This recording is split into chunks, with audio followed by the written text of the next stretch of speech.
OpenAI nous a bien gâtés cette semaine avec leurs nombreuses annonces, mais il y en a trois majeures qui vont tout changer dans le domaine de l'intelligence artificielle. Je parle de Sora 2, un générateur de vidéos auquel on peut utiliser le son et aussi de la musique pour générer nos vidéos. On parle aussi de créer des agents AI directement sur OpenAI et puis finalement des applications disponibles directement dans ChatGPT. Donc allons voir ça à l'instant. Avant toute chose, j'ai réalisé que la majorité d'entre vous qui écoutez mes vidéos n'êtes pas abonnés, mes petits coquins. 71% des gens qui écoutent les vidéos ne sont pas abonnés. Donc, profitez-en pour vous abonner à la chaîne. À chaque semaine, je sors de nouvelles vidéos sur l'intelligence artificielle et l'automatisation. Et en même temps, pourquoi pas laisser un petit like, un petit j'aime. C'est ce qui fait toute la différence et qui booste l'algorithme pour moi. Alors là, on est prêt à commencer la vidéo dès maintenant. Alors tout d'abord, nous allons commencer par Sora, le générateur vidéo propulsé par OpenAI.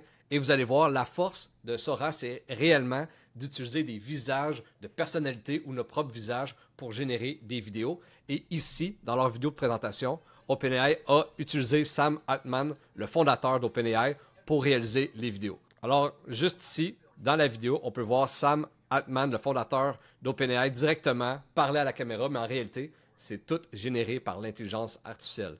Donc, on voit les décors changer, mais le personnage ne change pas, c'est réellement le même visage que le fondateur. Alors là, on va se rendre sur Sora.com qui va nous permettre de générer, oui, des vidéos, mais aussi voir qu'est-ce que la communauté a généré comme vidéo. Alors là, juste ici, on peut voir toutes les vidéos générées par les utilisateurs. On peut utiliser des visages de personnalités connues, comme ici, on a Sam Altman. Ici, un peu plus bas, on a Tupac. Et puis, plus qu'on descend, on va voir des gens. Et puis, qu'est-ce qui est cool, c'est qu'on peut s'inspirer de ce que les vidéos des gens ont fait pour réaliser les nôtres. Par exemple, disons que je veux refaire une vidéo comme celle-ci. Je clique dessus et là, je peux aller chercher le prompt que la personne a utilisé pour le faire et je vais le copier et je vais pouvoir générer ma propre vidéo. Je m'en viens juste ici et comme avec ChatGPT, je vais réaliser mon prompt. Et là, juste ici, je vais copier. Et au lieu que ce soit cette personne-là que je veux dans mon prompt, on va prendre justement Sam Altman, le propriétaire d'OpenAI. Et on va pouvoir générer le vidéo. Je clique dessus et là, la vidéo va être dans la ligne pour pouvoir être générée. Lorsqu'on s'en va juste ici sur notre profil, on peut voir les anciennes vidéos qu'on a générées. Donc, alors là, ici, j'ai généré une vidéo de Mario Bros. Ici, de Vegeta dans Dragon Ball, auquel il fait un excès de vitesse. Ici, j'ai fait une vidéo de GTA San Andreas avec South Park et on peut voir ici que c'est vraiment réalisé de cette façon-là. Ensuite, j'ai réalisé ici un Laboubou qui fait peur dans une caméra en avant de la maison. Donc, on peut vraiment s'amuser à générer des vidéos comme on le veut. Et là, lorsqu'on veut voir nos vidéos qu'on a créées, on s'en vient juste ici sur notre profil. Oui, ça, c'est les vidéos que j'ai faites, mais que j'ai publiées. Donc, les autres personnes peuvent les voir. Mais dans Draft, j'ai mes vidéos qui ne sont pas publiées. Donc, personne ne peut les voir. Alors, des fois, on a fait des tests, ça n'a pas sorti comme qu'on voulait. Donc, on le garde dans le Draft. Mais ici, c'est des tests que j'ai faits. Et là, lui, avec Sam Altman qu'on est en train de créer, est en train de se charger juste ici.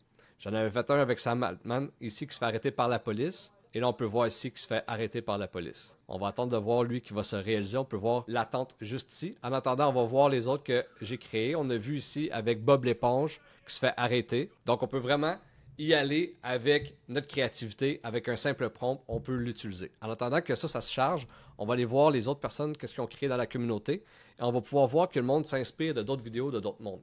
On appelle ça des remixes. Donc, si je m'en viens juste ici, et je m'en viens voir celui-là, par exemple, auquel il y a une personne qui va ouvrir le cadeau, va ouvrir, puis ça va être une figurine, on va pouvoir voir ici les remixes, et là, on va pouvoir voir c'est quoi les versions que tout le monde a fait. Comme ça va nous permettre nous, de pouvoir générer d'autres types de vidéos, mais en s'inspirant du premier. Alors là, notre vidéo avec Sam Altman est prête. On va aller la voir juste ici. Et comme qu'on peut voir, c'est son vrai visage. Il est là. On a généré une vidéo avec lui. Et là, comme qu'on peut voir ici, ça fait fureur sur les médias sociaux, entre autres sur TikTok. Donc là, ici, on peut voir que c'est Jake Paul qui fait un tutoriel de maquillage. Et littéralement, c'est bluffant. Et le monde s'amuse avec le visage de Jake Paul. Puis là, il y en a des milliers sur les médias sociaux.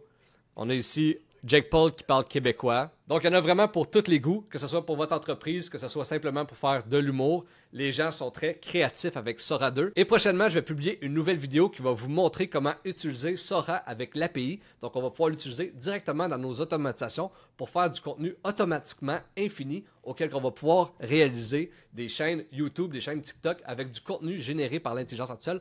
Tout ça quand on dort. Ensuite, comme nouveauté, ChatGPT a intégré des applications directement sur la plateforme. On va aller voir ça sur chatgpt.com évidemment. Donc, allons sur ChatGPT. Maintenant, une fois qu'on est directement sur ChatGPT, il nous reste simplement à faire un A commercial.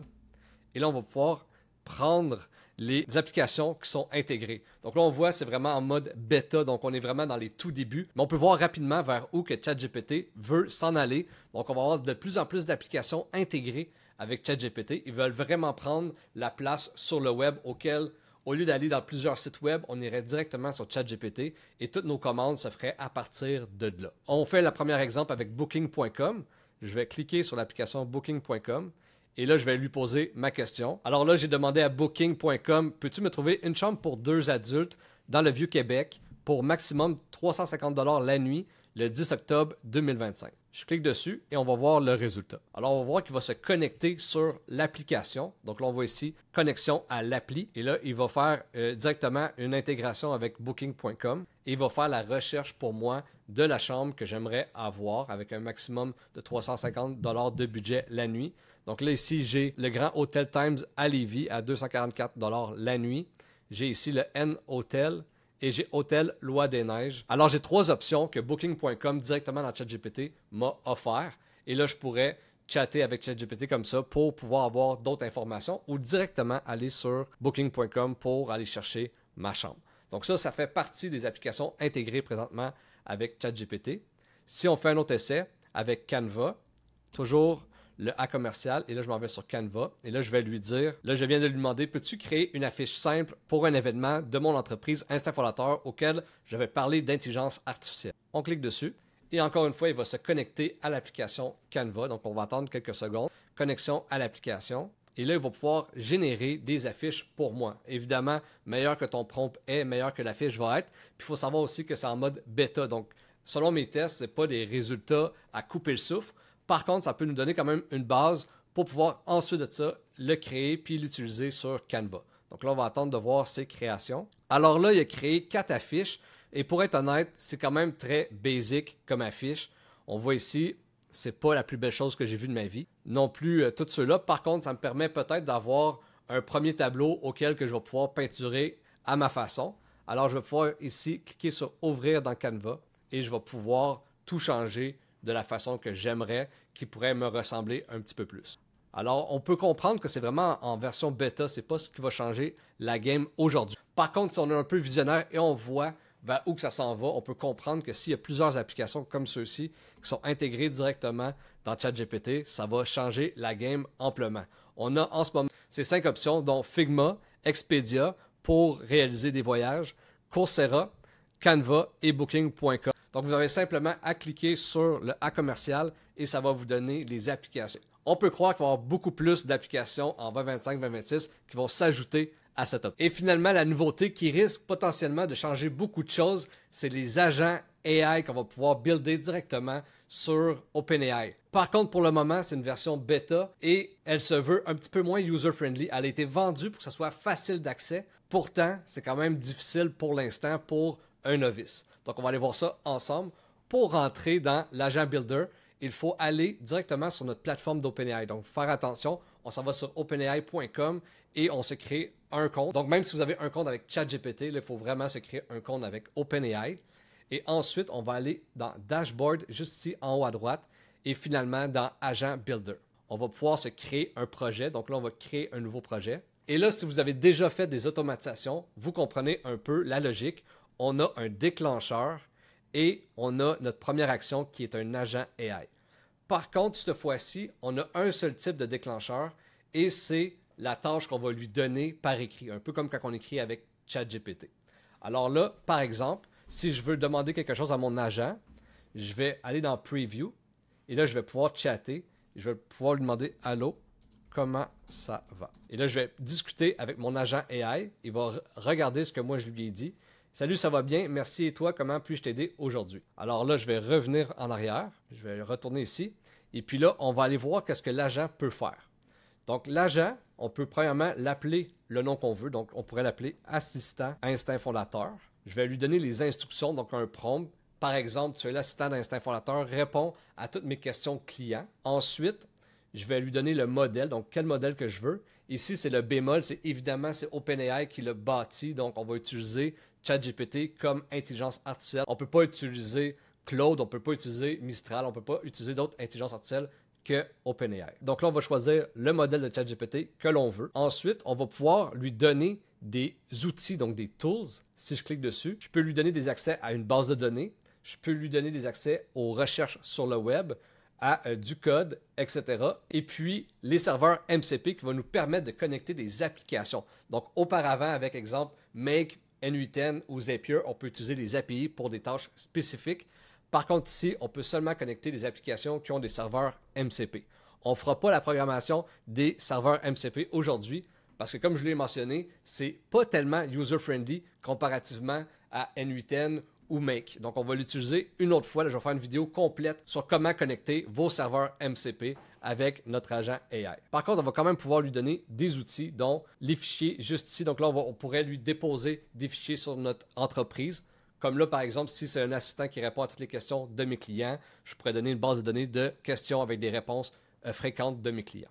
Ensuite, dans les options, ce que j'ai des logiques. Donc, s'il se passe ça, par exemple, va dans telle branche. S'il se passe telle affaire, va dans telle branche. Et là, je pourrais continuer comme ça mon automatisation. Ensuite, je pourrais aussi lui donner ici un vectoriel d'informations qui lui permettrait de rechercher les informations de mon entreprise, un peu comme tantôt lorsqu'on lui donnait de l'information. On pourrait faire ça juste ici.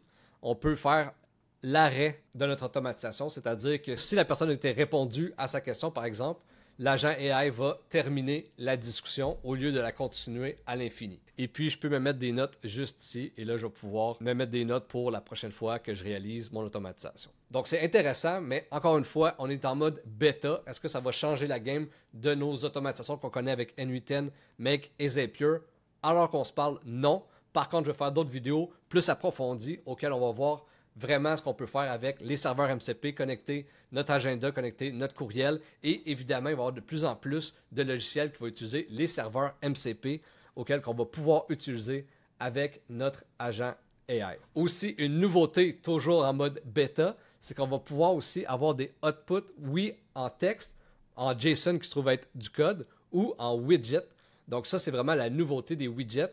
On va pouvoir créer des widgets et faire vraiment une interface pour ce que l'on veut. Donc là, si on regarde des exemples, par exemple, j'aimerais ça savoir la météo. On pourrait réaliser un widget qui nous permettrait de voir la météo en temps réel, etc. Donc si on va avoir une application directement sur notre site web, ça peut être vraiment pertinent. On a vu aujourd'hui un tour d'horizon des outils propulsés par OpenAI, dont Sora qui va nous permettre de réaliser des vidéos grâce à l'intelligence artificielle, les applications directement dans ChatGPT et finalement les agents AI Builder. Donc, on va pouvoir créer nos agents AI directement sur OpenAI. Évidemment, dans les prochaines vidéos, dans les prochaines semaines, je vais rentrer en détail dans chacune de ces nouveautés. Et ça commence la semaine prochaine, auquel on va apprendre à utiliser Sora directement avec N8N pour réaliser des vidéos automatiquement. Donc, faire des vidéos à l'infini pour vos médias sociaux, vos publicités ou même créer des chaînes de vidéos dédiées au AI. Donc, on se revoit la semaine prochaine pour une nouvelle vidéo d'Instinct Fondateur.